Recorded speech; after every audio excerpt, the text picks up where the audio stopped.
Et nous avons la chance d'avoir avec nous en studio ce matin un grand penseur de notre temps, Souleymane Bachir Diagne. Bonjour. Bonjour. Merci beaucoup d'être avec nous sur France Culture. Vous êtes philosophe, professeur dans les départements d'études francophones et de philosophie de l'Université de Columbia à New York, où vous dirigez l'Institut d'études africaines. Vous êtes né à Saint-Louis du Sénégal, vous avez étudié à l'École normale supérieure à Paris, vous avez enseigné durant 20 ans à l'Université Cheikh Anta Diop de Dakar avant de rejoindre les États-Unis, d'abord à l'Université Northwestern à Chicago, puis donc à Columbia. Vous avez commencé avec la philosophie des sciences, puis la philosophie islamique. Vous êtes l'auteur de nombreux livres, je vais citer les 2 derniers, Le fagot de ma mémoire, publié aux éditions Philippe Ray l'an dernier et qui est une autobiographie intellectuelle, et De langue à langue, l'hospitalité de la traduction, publié ce printemps aux éditions Albin Michel. Nous en parlerons tout à l'heure puisque cette question de la traduction et de l'universel et du pluriel est au cœur de votre pensée, Souleymane Bachir Diagne. Mais d'abord, nous voulions évoquer avec vous l'actualité marquée encore et toujours par la guerre en Ukraine et ses conséquences. Cela fait 3 mois et demi. Comment regardez-vous cette guerre? Est-ce, comme le dit le président ukrainien, une guerre qui engage, qui concerne tous les défenseurs de la liberté et de la démocratie? Quant au principe, effectivement, parce qu'effectivement, un pays comme l'Ukraine qui se voit agressé par la Russie, qui est en train de grignoter son territoire, évidemment, ça heurte tous les principes d'inviolabilité des frontières, de souveraineté et également de démocratie. Alors, les conséquences maintenant sont des conséquences mondiales. Et j'en veux pour preuve le fait que très récemment, le président de mon pays, du Sénégal, Oui. le président Macky Sall, en sa qualité non pas seulement de président du Sénégal, mais le président de l'Union africaine, vient de rencontrer Vladimir Poutine. Vladimir Poutine très longuement, dit-on, plus de 3 heures de temps, pour précisément parler d'une des conséquences nombreuses et diverses, les conséquences mondiales de cette guerre. Il était effectivement en Russie vendredi dernier et il est allé demander en fait à ce que les produits alimentaires, et notamment les céréales, mais aussi les engrais, ne soient pas touchés parce que effectivement le continent africain est particulièrement exposé. On parle depuis l'ONU, en a parlé très vite, d'un ouragan de famine possible. Et ce que dit Macky Sall, il le dit encore ce matin d'ailleurs dans un entretien au Figaro, c'est que ça n'est pas une vue de l'esprit, que c'est une question urgente et que ça existe déjà en fait dans certains pays. Ça existe déjà. Effectivement, l'Afrique de l'Est, la corne de l'Afrique est touchée. On sait qu'il y a une insécurité alimentaire très forte là. Et effectivement, si les semences n'arrivent pas en cette période, qui est la période précisément où on ensemence, il est à craindre non seulement pour la sécurité alimentaire immédiate aujourd'hui, mais également pour les récoltes qui devraient être dans un futur immédiat. Et donc, les conséquences pour l'Afrique, de ce point de vue-là, sont tout à fait terrifiantes et justifiées que le président de l'Union africaine prenne son bâton de pèlerin pour aller rencontrer Vladimir Poutine. Il s'est dit rassuré à la sortie de l'entretien, mais pour le moment, il n'y a pas d'avancée parce qu'en fait, c'est tout de même la Russie qui bloque les exportations et visiblement, Vladimir Poutine a dit à Macky Sall, selon Macky Sall, qu'il était d'accord pour laisser partir justement les céréales, notamment vers les pays du continent africain, mais que pour ça, il fallait que l'Ukraine démine, etc. Bon, on connaît tout ça, donc en tout cas, pour le moment, c'est bloqué. Une crise alimentaire, donc, qui arrive en plus à un moment donné où il y a aussi une très forte sécheresse, très importante sécheresse, en particulier dans certains pays du Sahel et de la Corne de l'Afrique. Et oui, malheureusement, le Sahel est une région du monde où on prie souvent pour la pluie. Et là, la pluie ne semble pas être au rendez-vous, la sécheresse sévit en ce moment. Et donc, tous les facteurs qui vont aggraver la crise alimentaire qui s'annonce sont réunis. Il est donc effectivement tout à fait urgent que cette situation créée par la guerre en Ukraine soit débloquée. Évidemment, vous avez raison de souligner que les promesses qui ont été faites par le président Poutine mettent tellement de conditions qu'on s'interroge. En revanche, puisque la visite du président Macky Sall a été suivie de celle du ministre des Affaires étrangères en Turquie pour négocier des voies maritimes, Mm. on peut se dire que peut-être que cette visite sera suivie d'effet. Mm. Le Sénégal, Souleymane Bachir Diagne, fait partie des 16 pays du continent africain qui s'étaient abstenus lors du vote à l'ONU du texte exigeant que la Russie cesse de recourir à la force contre l'Ukraine, ce que n'a pas manqué de rappeler d'ailleurs Macky Sall avant son déplacement en Russie. Comment analysez-vous, comment interprétez-vous cette abstention ? Alors, justement, si le président Macky Sall a souligné que son pays s'était abstenu, que 16 pays africains sur les 54 du continent s'étaient abstenus, certains s'étant même simplement absentés du vote.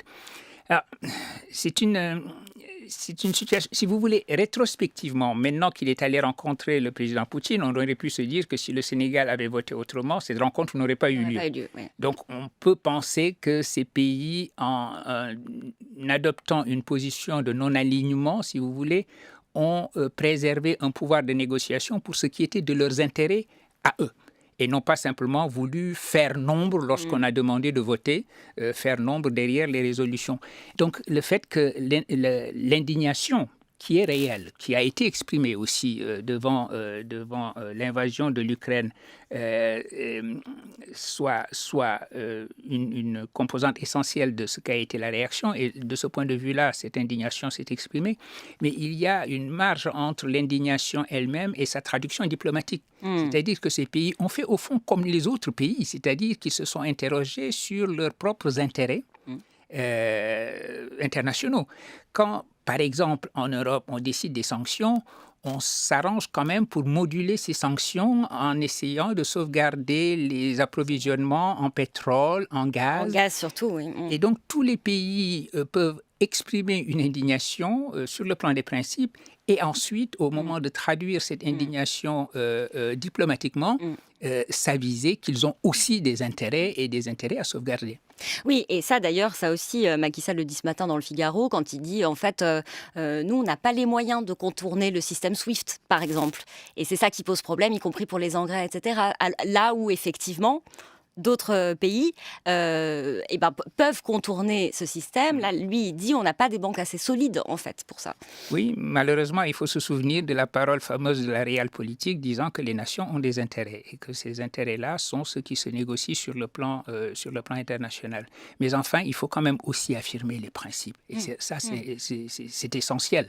Un pays comme l'Afrique, précisément attaché, si vous voulez, à des questions de souveraineté, une des meilleures décisions qui ont été prises après les indépendances d'ailleurs par les États africains, c'était de dire les frontières que nous avons héritées de la colonisation sont des frontières absurdes, mais nous allons les maintenir telles quelles. Sinon, c'est une guerre généralisée de remise en question de ces frontières. Et donc, effectivement, voilà un continent qui s'est fondé lui-même dans sa marche sur le principe d'inviolabilité des frontières. Par conséquent, ils comprennent parfaitement la résistance ukrainienne d'aujourd'hui. Il a beaucoup été dit que cette guerre redonnait une forme de contenu à l'Occident, avec dans le même temps le risque qui consisterait à croire que toute la planète pense la même chose avec le temps qui passe et à mesure que les conséquences de la guerre se font sentir. On voit bien que ça n'est pas le cas. Craignez-vous, Souleymane Bachir Diagne, un risque de fracture supplémentaire dans un monde qui est déjà très fracturé ? Malheureusement, c'est un risque qui est réel. Et d'ailleurs, on en voit les prémices aujourd'hui. Et dans un monde qui est déjà fracturé, j'aime à dire que ce monde est totalement tribalisé. Maintenant, nous avons un monde de tribus. Et de ce monde de tribus, nous devons faire à tout prix un vrai monde. C'est-à-dire le monde d'une humanité, parce qu'on se rend bien compte que les défis aujourd'hui, auxquels nous sommes confrontés aujourd'hui demandent que nous réagissions et que nous agissions en tant qu'humanité et non pas en tant que tribu. C'est le défi de la pandémie, c'est le défi climatique, toutes ces urgences sont là et il faut bien que nous y fassions face et que nous y fassions face en tant qu'espèce humaine, comme a dit le philosophe Étienne Balibar. Mais justement, vous le dites, là, la guerre, la crise climatique, évidemment, le Covid, tout ça, en fait, nous met devant, vraiment face à cette nécessité, justement, de réagir en humanité, de savoir habiter la Terre ensemble, comme vous le dites aussi, à exercer notre responsabilité commune vis-à-vis de tous les vivants de la Terre. On est mis devant cette nécessité de plein de manières différentes, et pourtant... Et pourtant, Et pourtant. les forces de fragmentation tirent vers le bas. Et alors, il faut s'inscrire dans cette dialectique-là. Il y a à la fois la nécessité qui nous apparaît de répondre ensemble, de répondre en tant qu'humanité. Les efforts que nous faisons dans les différentes COP, si vous voulez, dans les différentes rencontres, dont cette COP 15 qui s'est tenue à Abidjan également et qui s'attaque à des problèmes comme la désertification. Donc l'idée qu'il faut s'unir, l'idée qu'il faut faire humanité ensemble et qu'il faut apprendre à habiter ensemble notre planète, elle est là. C'est de ce côté-là qu'il faut pousser, en se rendant bien compte que les forces de fragmentation sont également présentes, et les combattre. Et les combattre. Je reviens à ma première question sur la démocratie, le combat pour la démocratie.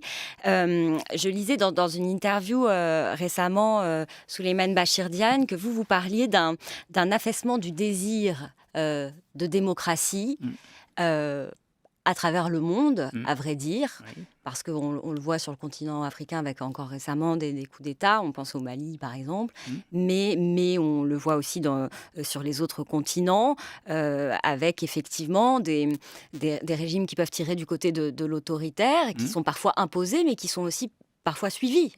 Ah oui, ces régimes que l'on dit illibéraux sont le contraire de régimes démocratiques. Ce sont des régimes autoritaires. Et le pire, c'est en effet lorsque les populations semblent s'accommoder parfaitement de ces régimes autoritaires. Et en donnant cette interview, vous avez pensé également à un sondage qui avait été fait. Je ne me souviens plus des détails de ce sondage, mais qui semblait indiquer que les jeunes n'accordaient pas une priorité très grande aux valeurs démocratiques. Alors, il faut espérer que c'est parce que, vivant en démocratie, on estime que ces choses-là seront là de toute façon. Sont acquises. Voilà. Mais ce manque d'engagement démocratique est quelque chose d'assez inquiétant. Alors, sur le continent africain, effectivement, aussi, là, on avait eu le sentiment, à un moment donné, dans les années 90, au début des années 2000, que le vent démocratique avait soufflé. Et c'est vrai, d'ailleurs, que le continent africain, qui avait été jusque-là considéré comme un continent oublié des droits de l'homme et de la démocratie, est devenu un continent, pour l'essentiel, où la démocratie s'est réellement implantée. Des alternances démocratiques ont eu lieu, etc. Mais on a effectivement ces coups d'État. Et très récemment, heureusement que la malienne semble s'aviser quand même qu'on ne peut pas décider qu'un coup d'État militaire est une situation normale. Et donc, à au moins indiquer une transition plus courte. Oui, ils ont réduit à 2 ans le délai. Voilà, 2 ans de délai. On verra ce que la CEDEAO décide. Mais et le fait aussi que la CEDEAO ait décidé de ces sanctions-là était important.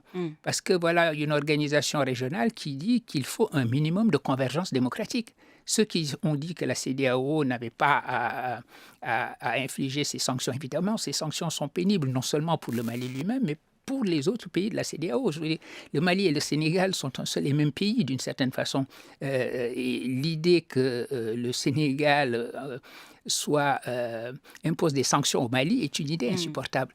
Mais par ailleurs, une organisation régionale d'intégration ne peut non plus se faire sans convergence démocratique. Il faut que ces valeurs démocratiques soient affirmées et soient réaffirmées encore et toujours.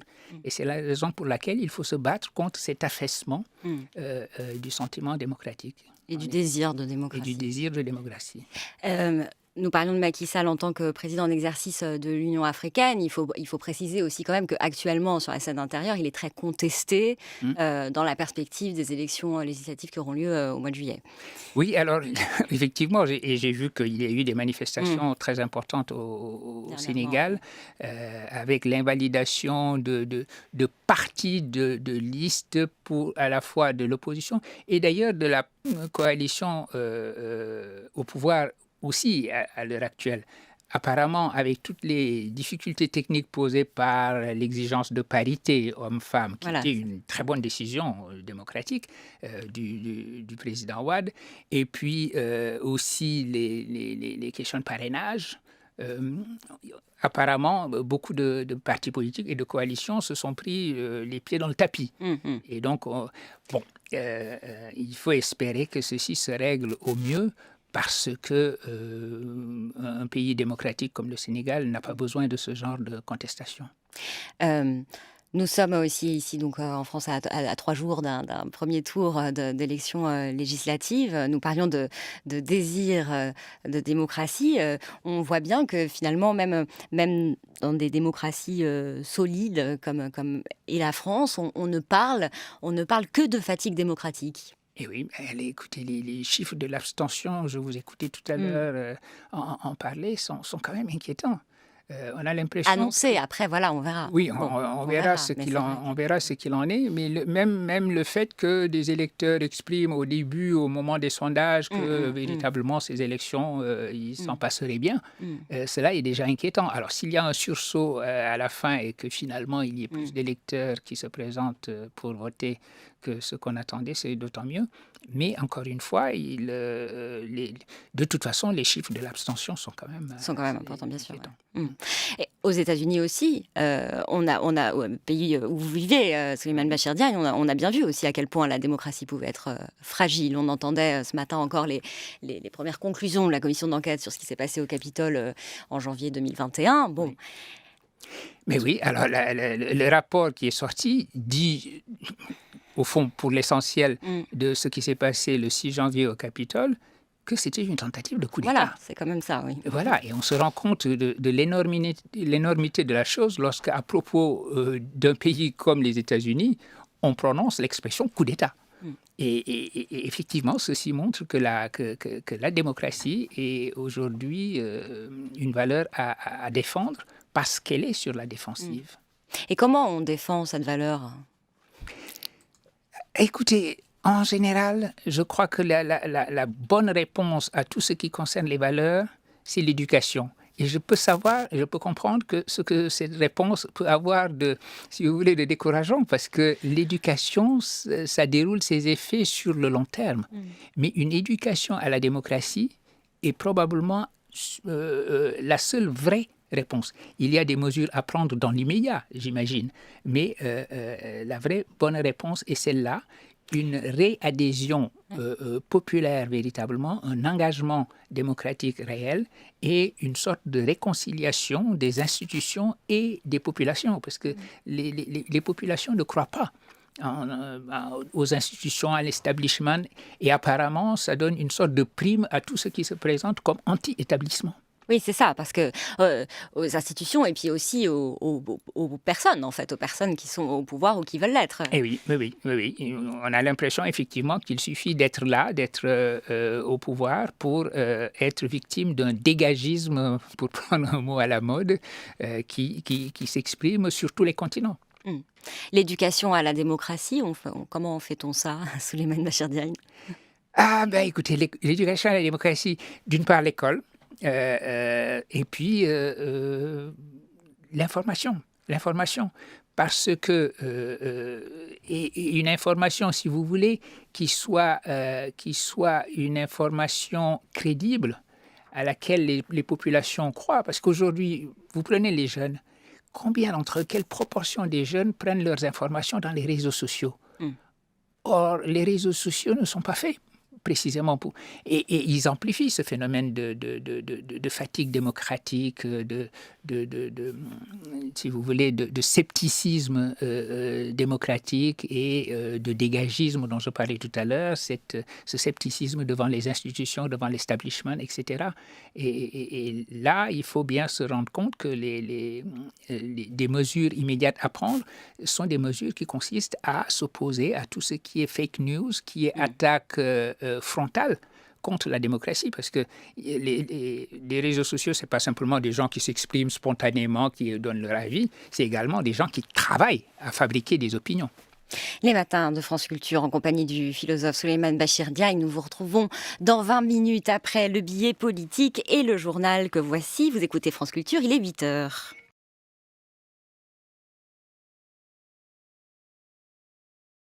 Il est 8h21 et nous sommes toujours en compagnie de notre invité Souleymane Bachir Diagne. Vous êtes philosophe, professeur dans les départements d'études francophones et de philosophie de l'Université de Columbia à New York, où vous dirigez l'Institut d'études africaines, auteur de nombreux ouvrages sur la philosophie des sciences, la philosophie de l'islam et récemment des livres Le fagot de ma mémoire, publié aux éditions Philippe Ray l'an dernier, une autobiographie, un retour sur votre parcours et votre travail, et puis de langue à langue, l'hospitalité de la traduction, publié ce printemps aux éditions Albin Michel et qui a directement à voir avec l'universel que vous défendez. Vous circulez, Souleymane Bachir Diagne, entre 3 continents. Vous êtes né à Saint-Louis du Sénégal, vous avez étudié à Paris, vous avez enseigné durant 20 ans à Dakar et désormais donc aux États-Unis. Et c'est justement de mouvement que nous allons parler dans cette deuxième partie. Vous participez aujourd'hui et demain à l'École normale supérieure à Paris, à un colloque international qui s'intitule « Modernités africaines », avec un sous-titre qui, je crois, est important, conversation, circulation, décentrement, les 3 au pluriel. Et au cours de ce colloque va être lancé le programme Sud, au pluriel encore, de l'ENS. Vous êtes partie prenante de ce projet, Souleymane Bachir Diagne, et j'aimerais donc que vous nous expliquiez la philosophie qu'il y a derrière ce programme, qui aurait pu peut-être s'appeler Programme d'études africaines. Cela aurait pu. Programme Sud est plus large. Sud, comme vous l'avez indiqué, étant écrit au pluriel, c'est la meilleure traduction de ce qu'en anglais on appelle le Global South, le Sud global, d'une certaine manière.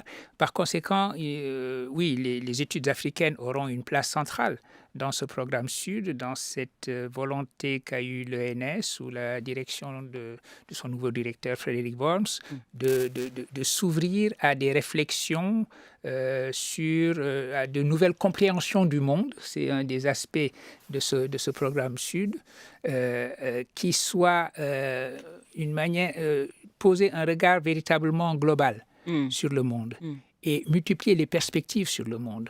Sortir d'un certain européocentrisme, pour l'appeler par son nom, pour regarder ensemble le monde, penser ensemble le monde, penser ensemble le présent. Et cela va se traduire très concrètement par des partenariats, des collaborations scientifiques, de nouvelles mobilités d'étudiants, d'enseignants, en direction du Sud, et que ça ne soit pas simplement des mobilités du Nord enseignant le Sud, mais que ça soit véritablement des mobilités dans les 2 sens. Lors du lancement ce soir, il y aura notamment avec vous Achille Mbembe, qui avait été chargé par Emmanuel Macron de réunir des intellectuels, dont vous, Souleymane Bachir Diagne, pour réfléchir à des propositions en amont du sommet Afrique-France, qui s'est tenu en octobre dernier. Une des propositions, c'était de créer un campus nomade, justement, entre France, Europe et Afrique. Et donc c'est ça, là, qui va se mettre en place. En fait, qu'est-ce que ça veut dire, nomade, Souleymane Bachir Diagne, et pourquoi cette notion de mouvement, justement, est-elle si importante ? Alors justement, parce que c'est la meilleure traduction de ce décentrement dont vous avez fort justement indiqué qu'il est un des sous-titres de notre colloque sur les modernités africaines. Le décentrement est important. Comprendre que nous vivons dans un monde qui n'est plus un centre et une périphérie, mais un monde totalement décentré, et traduire ce décentrement sur le plan universitaire, sur le plan académique, et mener, comme je l'ai dit tout à l'heure, une réflexion commune. Pour vous donner une image très concrète de ce nomadisme, il est question de mettre en place dès l'an prochain, si on peut, on est en train d'y travailler, un cours pilote qui sera véritablement l'embryon autour duquel ces nouvelles compréhensions du monde, ces programmes Sud vont s'organiser. Et ce cours pilote sera fait à partir de la collaboration de plusieurs institutions. L'ENS, bien entendu, mais également l'Université 8 en Afrique du Sud, l'Université Iba Der Thiam, qui est une jeune université de la ville de Thiès au Sénégal, et puis le campus nomade mis en place par par l'AFD.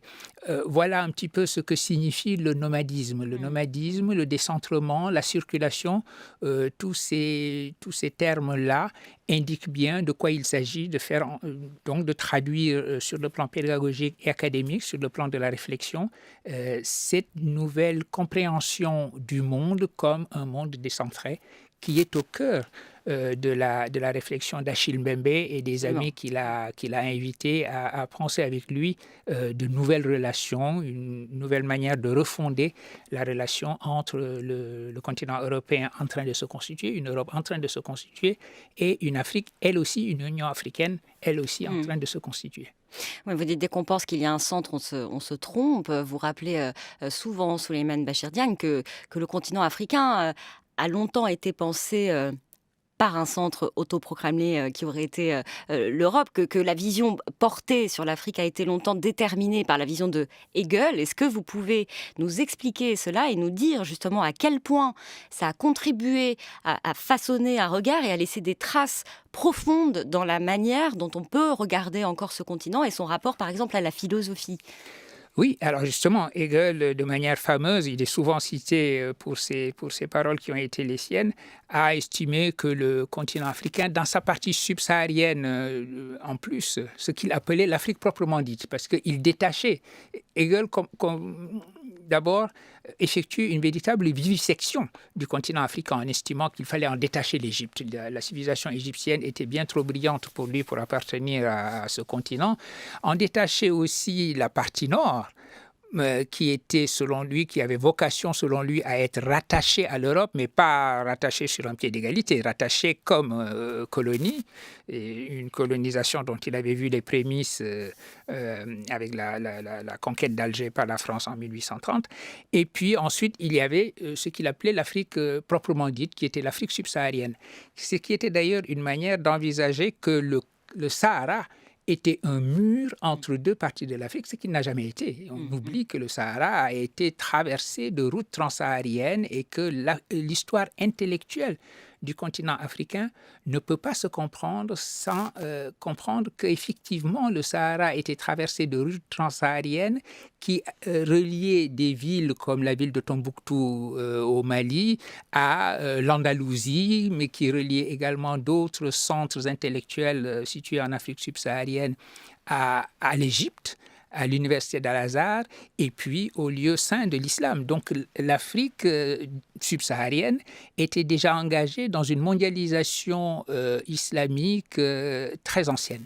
Et la ville de Tombouctou en particulier était une ville importante dans ce monde islamique. Alors si on comprend cela, on comprend également que l'histoire de la philosophie n'a pas laissé en dehors d'elle-même des régions entières du monde. Le monde islamique a hérité du monde grec de ce point de vue-là, a traduit, nous parlions tout à l'heure de traduction, a traduit cette philosophie grecque au double sens d'une traduction technique de la langue grecque à la langue arabe en passant par la langue syriaque, mais également a traduit, c'est-à-dire à penser ses propres réalités culturelles à travers le langage du platonisme, du néoplatonisme, etc.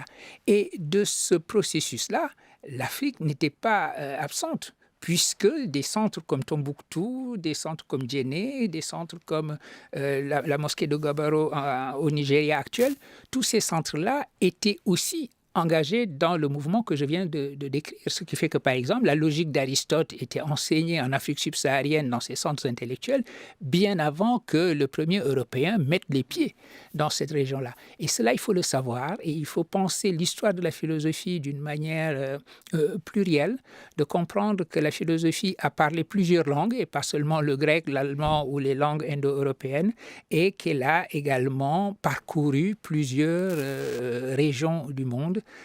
Voilà le genre de choses, par exemple, que le programme Sud de l'ENS a l'intention de penser. De penser. Cette vision finalement d'une Afrique fragmenté ou démembré, comme vous pouvez dire aussi parfois Souleymane Bachir Diagne, ça a aussi fait que l'Afrique a eu du mal à être pensée comme un tout, ou à se penser même comme un tout de l'intérieur. Dans un dialogue donc enregistré avec François-Xavier Fauvel l'année dernière, vous dites Souleymane Bachir Diagne enfin vous refaites en fait la genèse du panafricanisme justement. Aujourd'hui, comment s'exprime ce mouvement, ces mouvements peut-être au pluriel là aussi panafricanistes, qui sont assez présents, je crois, notamment dans une partie de la jeunesse, non ? Oui, absolument. Et il faut bien voir, il faut comprendre l'histoire du panafricanisme et comprendre la manière dont aujourd'hui le panafricanisme se décline de diverses façons. Nous rappelions dans cette conversation que j'ai eue avec François-Xavier Fauvel que le panafricanisme était d'abord né dans le Nouveau Monde, en Amérique. Les pères fondateurs du panafricanisme, c'était le Jamaïcain Marcus Garvey, ensuite l'Américain W.E.B. Du Bois. Ce sont eux qui ont mis en place les différents congrès panafricanistes qui ont eu lieu à Manchester, à Londres, à New York, à Paris, à Lisbonne, etc. Avant une continentalisation du panafricanisme. C'est après la Deuxième Guerre mondiale que, de manière symbolique, si vous voulez, le relais a été transmis de Du Bois à Kwame Nkrumah, qui allait être le premier président du Ghana. Et Nkrumah a toujours pensé que l'indépendance des États africains ne serait véritablement achevée qu'avec l'unité du continent africain. Et donc, pour lui, le panafricanisme, avec lui, le panafricanisme est devenu la volonté d'unifier le continent, alors de l'unifier tout en tenant compte de sa diversité. L'Afrique n'est pas un pays, voilà, si vous voulez, comme pour reprendre une expression consacrée aujourd'hui. C'est une Afrique plurielle dans ses cultures, dans ses sociétés, dans ses langues, on le sait. Mais il s'agit aussi, à partir de ce pluriel, de créer véritablement un projet africain. Et donc, aujourd'hui, ce que nous voyons dans la jeunesse africaine, c'est une autre manière de penser le panafricanisme. Ce n'est pas simplement unifier le continent, ce qui se fait par exemple sur le plan économique avec cette ZLECAf, cette zone de libre-échange continentale africaine qui vient de se mettre en place et dont on peut attendre beaucoup de choses importantes pour l'Afrique à venir. Mais enfin, cela commence simplement. Le panafricanisme dont se réclament beaucoup de jeunes aujourd'hui est un panafricanisme qui puise à toutes sortes de sources, et en particulier qui renoue en quelque sorte avec le panafricanisme des origines qui était, on va l'appeler, un pan-négrisme. C'est-à-dire qu'il s'agit de beaucoup plus de voir les populations noires en relation avec les diasporas africaines, plutôt que la construction d'un continent comme un ensemble économique, culturel homogène. Et voilà, c'est ce à quoi nous assistons. Et ce panafricanisme-là est très actif aujourd'hui, en particulier dans les réseaux sociaux. Et on parlait de la jeunesse, Souleymane Bachir Diagne. Il y a une réalité démographique qui fait que les forces vives, la jeunesse d'aujourd'hui et plus encore celle de demain, va être dans les pays d'Afrique. L'Afrique représentera plus d'un quart de la population mondiale d'ici à 2050. Êtes-vous d'accord ? Je pense que oui, mais je vous pose quand même la question. Êtes-vous d'accord avec Achille Mbembe lorsqu'il dit, c'était dans une interview au Monde, le tournant planétaire de la condition africaine et la tendance à l'africanisation de la condition planétaire constitueront l'événement philosophique, culturel et artistique majeur du XXIe siècle? Ben oui, vous savez, les prospectivistes disent que la démographie, c'est un destin. Et donc, la démographie, c'est une réalité avec laquelle il faut compter. Les chiffres que vous venez de rappeler indiquent qu'il y aura une énergie humaine considérable concentrée sur le continent africain. Non seulement une démographie importante, mais une démographie jeune. Et ceci est important. Évidemment, la jeunesse, de ce point de vue-là, on peut considérer qu'elle pose problème parce que cette jeunesse, il faut la mettre à l'école, il faut l'éduquer, il faut la former, il faut lui donner du travail, etc. Donc ça, c'est le côté problème. Mais le côté atout, justement, et le côté positif, c'est que la véritable énergie, au fond, c'est l'énergie humaine. Et cette énergie humaine sera en Afrique à ce moment-là. Et c'est important. Et ceci va accompagner ce que j'appellerais aussi un devenir africain du monde. Il y a une européanisation du monde, ça on le sait, on le constate. Il y a un devenir africain du monde qui n'est pas simplement démographique, évidemment, mais qui est également culturel, on le sait, depuis le début du XXe siècle, qui va être de plus en plus intellectuel également, comme il y a un devenir chinois du monde, un devenir indien du monde. Le monde va être traversé de devenirs nombreux et divers et variés. Il sera pluriel, il sera véritablement un monde décentré. Et Achille Mbembe a mille fois raison de dire qu'il est important de penser ce monde à venir et qui est déjà présent du reste, et de le penser philosophiquement. Il y aura là un tournant philosophique important. Et c'est aussi justement l'enjeu avec ce type de programme, l'enjeu aussi quand vous, Souleymane Bachir Diagne, effectivement, vous enseignez à Columbia, mais que vous faites aussi des conférences, des enseignements sur d'autres continents. Nous parlions de l'École normale supérieure, donc l'année prochaine, vous allez y passer 4 mois, je crois, avec un séminaire intitulé, pour le moment en tout cas, de l'universel. Alors, justement, j'aimerais que vous nous expliquiez ce que vous défendez avec cette notion d'universel, qui n'est pas l'universalisme.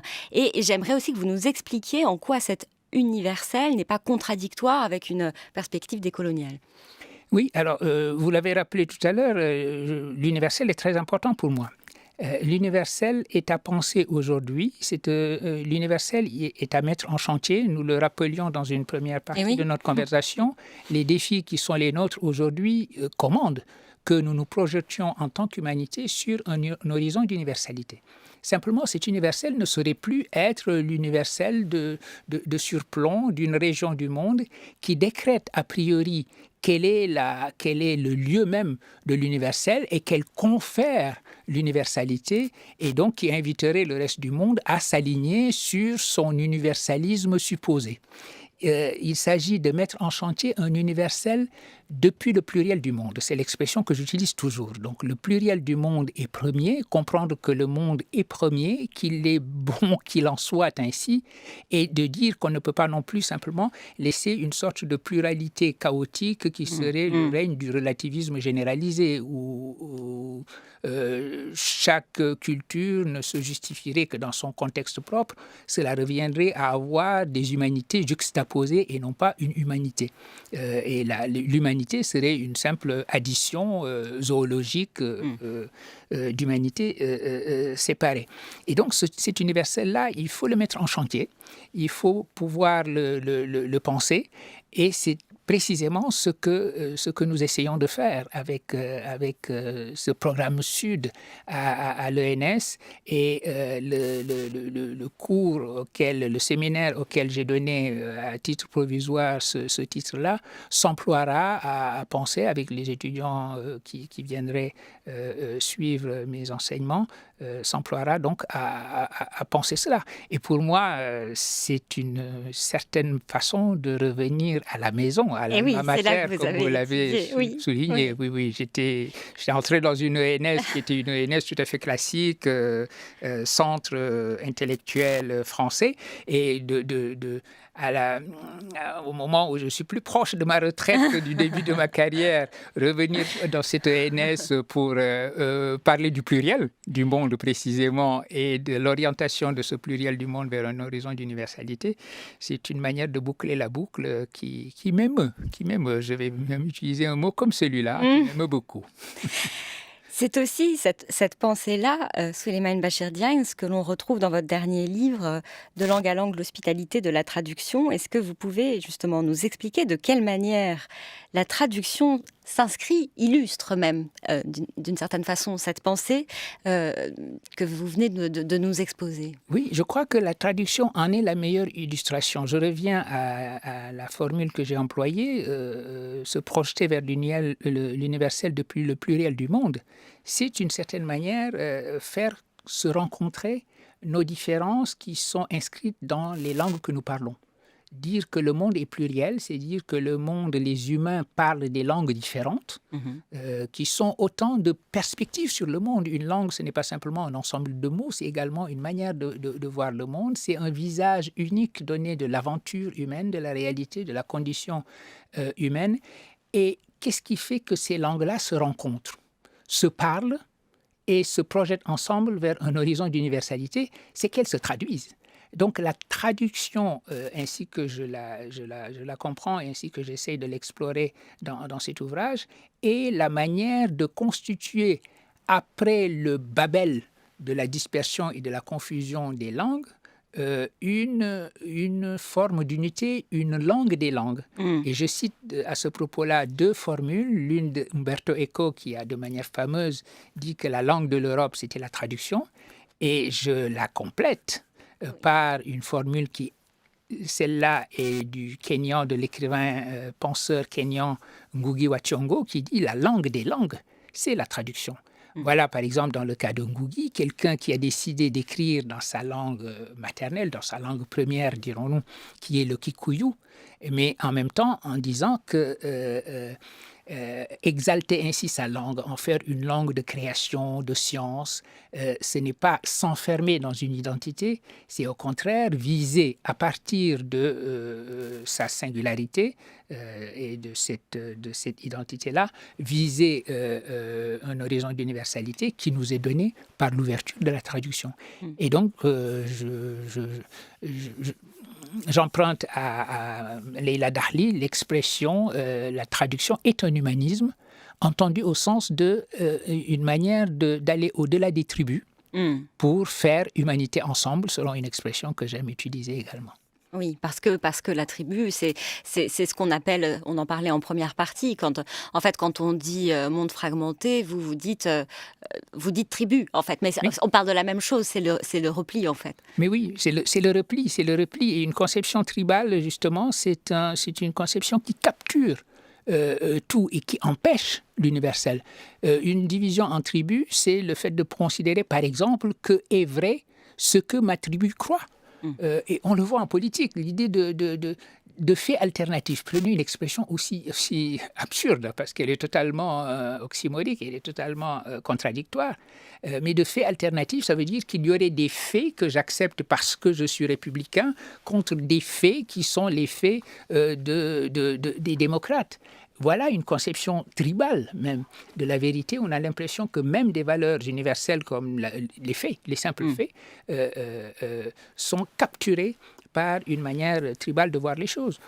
Une expression comme grand remplacement, c'est l'expression tribale par excellence. C'est une tribu qui remplace une autre tribu. À l'échelle de la société humaine, de l'humanité, du peuple humain, comme dit Jean-Luc Mélenchon, on imagine mal ce que pourrait signifier un grand remplacement. C'est étonnant parce que, justement, je le disais, et on en a parlé tout à l'heure, on est beaucoup sur le mode de la fragmentation en décrivant des sociétés divisées, fragmentées, éclatées, archipélisées. Bon, et ça correspond à une réalité qu'on ne va pas nier. Et vous, Souleymane Bachar-Diagne, vous ne parlez que de liens, que de pluriel, que de rencontres. Est-ce qu'au bout d'un moment, c'est aussi un peu une forme de pensée de résistance? Ou alors, est-ce que c'est un effort intellectuel qu'on doit faire, en fait? Alors les deux, parce qu'effectivement, c'est un effort intellectuel de penser l'humain, de penser l'humanité au-delà des tribus. Je vous donne un exemple en évoquant ici un philosophe qui est important dans mes lectures et dans mon travail, le philosophe Bergson. Bergson dit la tribu, c'est facile, ça nous est donné. Nous avons un instinct de tribu. Tout naturellement, je considère que sont miens. Tous ceux qui me ressemblent, me sont proches, parlent ma langue, ont la même religion que moi, etc. Alors que, dit-il, l'idée d'humanité, eh bien, elle peut sembler abstraite, mais il faut la construire. il faut l'inventer, il faut la réaliser. L'humanité n'est pas donnée, elle est à réaliser, c'est une tâche. Et c'est en cela qu'il y a un travail intellectuel effectivement à mener. Alors, par ailleurs, évidemment, quand vous chantez l'humanité comme je le fais, l'accusation d'être naïf ou d'être d'un optimisme béat peut venir très facilement. Et c'est là qu'il y a le combat. Parce qu'il faut bien s'aviser qu'il y a des forces qui s'opposent précisément à cette constitution du peuple humain, de la société humaine, et que ces forces-là, il faut les combattre. Et c'est pour ça que vous écrivez « optimisme n'est pas naïveté ». Vous l'écrivez à propos de la traduction, mais en fait, c'est ce que vous nous dites, Souleymane Bachir Diagne. Absolument. Optimisme n'est pas naïveté. Il ne faut pas être naïf, parce qu'en effet, chanter la traduction, ce n'est pas aussi dire simplement que toutes les langues vont se rencontrer et vont entonner ensemble l'hymne à la joie. Et ce n'est pas oublier que la domination par la langue, ça existe aussi. Et ce n'est pas oublier qu'effectivement, certaines langues sont dominantes, d'autres langues dominées, qu'il y a même des langues qui disparaissent, parce que d'autres langues sont présentes et les évincent, oui. Alors, puisque nous parlions aussi de circulation des idées, à la fin de votre livre « Le fagot de ma mémoire », vous parlez de ce concept forgé par Desmond Tutu et Nelson Mandela, Ubuntu. Est-ce que finalement, ça reste la voie, ça reste la direction à suivre? Je le crois. Regardons ce que Ubuntu avait pour fonction de réaliser, c'était une nouvelle Afrique du Sud qui sorte justement de la logique tribale. L'apartheid était un tribalisme. Le fondement de l'apartheid, c'était l'affirmation selon laquelle les sociétés humaines, les communautés humaines ne peuvent pas se mélanger de toute façon et qu'il faut qu'elles connaissent des développements séparés. C'est simplement ça la définition du mot apartheid. Eh bien, la victoire de la démocratie en Afrique du Sud aurait pu signifier une revanche des tribus qui avaient été jusque-là dominées contre la tribu afrikaneur qui avait mis en place le système d'apartheid. Desmond Tutu et Nelson Mandela ont dit non, il faut sortir de la logique tribale et créer une société unie, une nouvelle Afrique du Sud qui serait une Afrique du Sud arc-en-ciel. Ils avaient choisi ce modèle-là pour parler de l'unité dans la diversité, disons. Eh bien, c'est ce qu'il faut réaliser à l'échelle du monde. Voilà pourquoi je crois qu'en effet, Ubuntu nous donne cet horizon d'universalité que nous évoquions ensemble tout à l'heure. Et que c'est dans cette direction-là, justement, que peut-être qu'il faut chercher dans le mouvement, dans les échanges, dans la circulation dont vous parliez aussi avec ce type de programme auquel vous allez participer, Souleymane Bachir Diagne. Absolument. Travaillons à l'Ubuntu. Enseignons l'Ubuntu. Construisons nos pédagogies sur l'Ubuntu. Merci vraiment, Souleymane Bachir Diagne. Je rappelle vos 2 derniers ouvrages, Le fagot de ma mémoire, donc publié aux éditions Philippe Ray, et De langue à langue, l'hospitalité de la traduction aux éditions Albin Michel. On peut aussi rappeler comment philosopher en islam, chez Philippe Ray aussi, ou encore Enquête d'Afrique, avec un essai avec Jean-Loup Amsel chez Albin Michel. Merci beaucoup d'être venu sur France Culture ce matin. C'est moi qui vous remercie de votre accueil.